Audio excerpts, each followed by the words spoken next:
Atzo larunbat gaueko sukarra eragin zuten, eta gaur gehiago, eta are gehiago.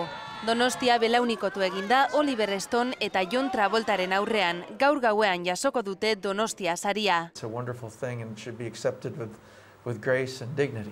Yeah, we're going to go wild and run through the streets of San Sebastian naked tonight. Basatiak filmea aurkezten dute zinemaldian. Este es el mejor cannabis del mundo. Marihuana saltzen dabiltzan gazte biren eta Mexikoko kartel boteretsuaren arteko gerra kontatzen du.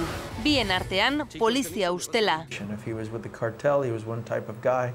If he was with the young people, he was another type.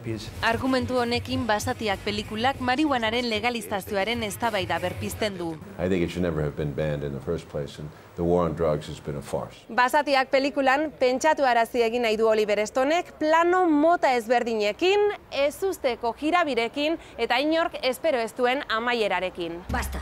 Pelikularen amaiera ez dugu argituko, bai ordean nola amaituko den gaur gaua Benicio del Torok emango die lankidei Donostia saria. Me encanta este festival, es de los favoritos míos. Horregatik, eman bakarrik ez, jaso ere gustura egingo luke Donostia saria. Sí, ¿por qué no?